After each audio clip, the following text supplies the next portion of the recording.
What's up, everybody? Happy Monday. Hope all you're having a great day so far. Hope you had a great weekend. Getting into this episode of GH. I'm not surprised that the judge, went into Franco's favor. I thought the verdict was stupid. I understand Kevin had a job to do. He was being professional. He gave his professional assessment of the situation. So I'm not really gonna blame Kevin for doing what he felt was professionally and ethical, because he did what he had to do from a professional standpoint. Because he even admitted to Elizabeth and them that he wanted to go on the stand. He was gonna tell the judge what Liz and Scott wanted him to say. You know what I mean? But he just felt professionally like he couldn't do that. My whole issue with this is that, yeah, Franco is of sound mind, but he has someone else's memories. He's going to be living someone else's life. And that's the problem that I'm having with this, is that the judge seems to not have an issue with that. And another big problem that I found was when Scott had Kim on the stand on Friday's episode, and he talked about the whole attempted rape of the real Drew Kane, the judge didn't seem to react to it. I'm like, she just admitted to attempting to rape a man, and you had no reaction to it whatsoever. We needed a new judge. That's all I can say. We needed a new judge, because I'm sorry, I don't see how a judge couldn't react to something like that or say anything. I'm like, are you serious? Where did you, graduate from law school and get your degree from that you don't have a reaction to this? I'm just saying, like, this woman just admitted to sexually assaulting someone and drugging them, and you have no issue with that? Like, at all? You need to turn in your damn gavel is what you need to do. And turn in your robe. But yeah. Kim was all giddy and all happy, talking about, oh, Franco, you can start your life now. Kim, you need to go to therapy and seek some help. Some very, very good, expensive therapy, too, because you obviously need it badly. The woman is just batshit crazy, period. Like, delusional is not even the appropriate word for her. She's beyond delusion. She's probably beyond help at this point. The woman is just nuts. But obviously, Franco Drew, whatever you want to call him, he's not in a celebratory mood. Like, he's not happy about this at all. And what we have to remember is that, yeah, he has Drew's memories, but Franco memories, and Franco is still in there. And I think his reaction to all of this is partly Franco fighting hard to get out, and I think that's what it is. Because remember when, Martin had Cameron on the stand and stuff like that, and how Franco jumped up and got Martin off of Cam's back? I felt like that was the real Franco trying to reach out. His facial expressions, the way he says certain things, I think it's partly the real Franco trying to come out and, trying to take back control. But it's hard for him to do. It's like you're trapped inside your own damn body, and there's not much that you can do about it. Elizabeth obviously was pissed off, but she kind of took it in stride a little bit. She seemed like she was admitting defeat, but we all know she's not. She basically told Franco, like, if you come by and say goodbye to the family, goodbye to the boys, I'll let you go. Now, we all know she lying. She's not letting Franco go. I don't give a damn what she promised him. She told him that she'll let him go. She lying. No, she won't. No way in hell. No way in this lifetime. She not letting that man go. She got a plan up her sleeve, so does Scott. What pissed me off about Scott was, now I totally have compassion and I sympathize with Scott, but for him to punch Kevin in the face, I'm like, really? You assaulted him for giving his professional opinion. Like, you're mad because he didn't say what you wanted him to say. But at the same time, I think Scott punched him in the face as frustration. He was kind of hitting out not just at Kevin, but he was hitting out at the world, the justice system, the judge. I think he was just punching out at the situation at best because he felt helpless. Like, he couldn't do anything to save his son. And, the courtroom is Scott's bread and butter. He's been a lawyer for decades, so that's really, where he shines. And he felt like he was really going to, win that case. But Scott should know and hold his head up high, knowing that he fought one hell of a fight. If you watch those court scenes, as ridiculous as this trial was, Scott did the damn thing. I don't care what nobody say. For me, Scott did it. He put on a hell of a show. He put on a hell of a performance as an attorney. He did what he could. He pulled out all the stops. He did what any parent would do. He brought up every trick, every piece of dirt he had. He did every legal, unethical thing he can do. Badgering a witness, badgering his own witnesses. Like, he did whatever he had to do to save his son, and it just wasn't enough. But that's not his fault. That's not his fault. You did what you could. So I don't think he was hitting out at Kevin too much. I think he was just hitting out at the situation in the world. But, of course, Laura didn't take too kindly to Scott putting his hands on her husband. Because she was telling Sonny how Sonny needs to have some compassion for Scott as a parent. Not being able to help your child, no matter how old they are, and now she felt like, she might take her compassion back after she, found out that he punched her husband in the face, and she told him, like, you lay your hands on her husband one more time, she's going to lose all compassion for you. Laura is not playing with these hoes up here. She just not playing. Like, she not playing. Laura done had enough. She tried to sympathize with Scott, but she's sick of him right now for putting his hands on her husband. Valentine is just pissing her off lately. Like, Laura is not playing with these people. She just not playing. You can see it all over her face, her demeanor. Like, she bucking up. Laura is not having it. She putting her foot down with everybody. She not playing these games. I don't know who the hell people think they be dealing with when you deal with Laura. You dealing with a heavyweight. You got to back up. So yeah, Scott is trying to do whatever he can at this point. Liz ain't going to shut this down. Liz is going to keep fighting with everything she got in her. And so is Scott, So Scott decided to take Sonny up on that little deal that they had before. So, of course, Scott went to the gym to go talk to Sonny and let him know, I'm here to collect on that favor that he asked of him earlier. So I can't blame Scott.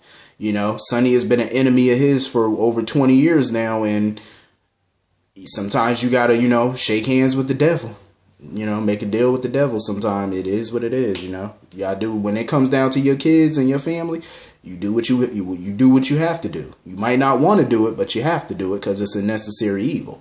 And that's the situation that he finds himself in right now. I overall felt really bad for Cameron. He took it the hardest when that verdict came down. Like, he lashed out at the judge. The judge had to calm him down and let him know, like, those outbursts are not going to be tolerated in this courtroom. Cameron was not playing. Like, Cameron was super pissed. So he went to the gym to let off some steam, and even Sonny had a look of concern when he looked at Cam and saw him hitting that heavy bag and stuff like that, the way he was doing it and the way he broke down. Even Sonny was concerned. In this episode, it really made me love Trina even more than I already do. Like, she is so ride or die, and I love it. She has been by this kid's side since day one. That's a real true friend. That's a true blue friend right there. I'm gonna tell you that right now. It's hard to get friends like that, but he hit the mother load when Trina became his friend. Because she been down for him. Unlike that other little friend that they got who always think about herself and her boyfriend and whatnot. Couldn't be bothered to be by by Cam's side for once. Because she want to think about other irrelevant things. You know what I'm saying? Mind you, her friends have been there for her since day one. But I'm happy that Cam at least has one loyal friend by his side during his time of need. And, when he was hitting that heavy bag, and see, that's why I say she a really true friend. That's one of the reasons she's a true friend. She was standing behind that heavy bag. He was punching that bag hard too. And she was just holding it. She wasn't even, that bag was not moving while she was holding that bag. She didn't flinch. She didn't duck. She didn't dodge. She didn't nothing. I love that. I love Trina. I love her. Listen, Mark Teschner, who I believe is the casting director at GH, all of them, man, they did a good job casting her. They really did. I'm loving this character. I'm loving it. So anyway, moving on from that. Julian need to mind his damn business, first of all. Sitting there questioning Willow. Like is she in the interrogation room or something? Oh, what are you doing with my grandson and all that? Shut the hell up, because they ain't even your grandson and you damn well know it. So shut up. Julian, hush your mouth. He's sitting there trying to keep, Brad in check or whatever because he was pissed off about them going to therapy. Because remember, Julian told Brad, nip that therapy in the bud. And he want to make sure Brad don't, slip up and say, what really happened with the baby and stuff to the therapist. So, he's still messing with Brad, riding his ass about this. That whole therapy session, Brad pissed me the hell off. Like, as always, because that's all he seems to do lately, is piss me off. Like, he was sitting there trying to flip the whole script on Lucas. When Lucas felt like Brad was holding something back, he was keeping something from him. Brad was sitting there trying to flip the whole script. Trying to make it seem like, oh, you think I'm reverting back to my old ways. You don't trust me. Hell no, he don't trust you. And he shouldn't. Sitting there talking about something, oh, he ain't keeping no secrets. Brad, shut the hell up. I'm surprised you ain't catch on fire when you said that. You ain't keeping no secrets. Shut your ass up. Yes, you are. You keeping more than one. Shut your mouth. Lucas has a right to have concerns. And then on top of that, see, this is why Lucas don't trust him. Because you're receiving flowers. You claim you don't know who they're from. You don't know how, what, when, why, how. You don't know none of that. Then you go to Nell's parole hearing to speak on her behalf. After everything she has done to Lucas's family, you're still friends with her. Then, on top of that, now you're sitting here changing your password to your phone. Brad, that's what really pissed Lucas off right there.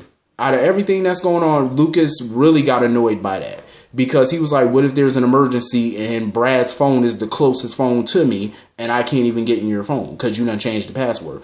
Why would you change your password? Then he came up with some little corny ass excuse about hackers and all of that mess. Lucas wasn't buying it. Lucas knew he was full of shit. He knew it. Changing your password. What spouse... First of all, that's how you know somebody creeping. Because what spouse don't have their husband or their wife's password to their phone? Y'all married. There shouldn't be no secrets. Y'all should know all of each other's passwords. And the minute you change that password and you don't give your spouse the new password, that's when you know you up to some dirt. Because if they've always had your password and then you suddenly decide to change it all of a sudden and you don't give them the new password, that's how you know you're doing something shady. And they know you're doing something shady. And Lucas know it. He ain't no damn fool. He might not be able to piece everything together yet, but he knows something ain't right. He know it ain't right. Lucas is far from dumb. He knows something ain't clicking. He know that. Because why are you switching your password all of a sudden? You ain't never switched your password since the day you been with this man. Now all of a sudden you switching your password now and you don't give him the new password. You full of shit. You full of shit. He know it. He full of it. I'm just ready for this whole storyline. Even Chase and Willow noticed that Brad was acting funny and stuff. They're starting to notice that too. Like he acting a little tight and wound up and stuff like that. They're noticing it. I do like the little bromance between Michael and who is it? Michael and Chase. I do like it though. Chase thought he could go toe to toe in the ring with Michael. I'm like, yeah, okay. Michael done bust that lip. Better go sit down somewhere. See, they underestimate Michael a lot on this show. But that's your first mistake, underestimating somebody like Michael. Because when you underestimate somebody, you don't never see them coming. And that's the worst thing you could do. Underestimate somebody. That's a fool's move. So anyway, speaking of fools, Alexis. I see she's still sitting here blaming Jason for every little damn thing that's wrong in Sam's life, of course. Talking about something, oh, Sam got to pay the price for Jason. Shut the hell up. Alexis, shut your mouth. Shut your mouth. She forever blames Jason. Like, seriously, Alexis for years has always blamed Jason for every little bad thing that happened to Sam. First of all, Shiloh would have never came to town if it wasn't for Sam. Okay? Sam was the one who married his daddy, played him, took all of his money. Sam did that. Jason had nothing to do with that. So she need to stop blaming, trying to put Jason on everything. Talking about, oh, she the scapegoat for Jason and stuff. Shut your mouth. You need to focus on this little girl sitting here poisoning your ass. That's who you need to focus on. Okay? Kendra, I know some people say that this storyline is interesting because I've seen it. Some people are saying that it is. To me, it's not. It's not interesting in the least. Her poisoning some character I could care less about. I didn't give a damn about no Kiefer. He wasn't nothing but a woman beater, like his crazy ass father. I could care less about that character. So Alexis is a fool though. Like seriously, this girl talking about her brother died. He died too young, and you're not putting the pieces together yet. I mean, I could kind of understand why, but at the same time, it's like Alexis needs to start doing background checks on new people that come into her life. Like, clearly, you really do. Like, you know what I mean? Like, stop being so blind to everything, thinking that this girl want to help you. She don't want to help you. Not in the slightest. And then she's sitting there being all nosy when Alexis talking to Sonny and stuff, trying to eavesdrop. I'm like, can we get this storyline over with already? Alexis, figure it out. But anyway, that was pretty much the whole episode. Hit the comment section. Let me know what y'all thought about today's episode. I will see y'all all later. Have a great day. Peace.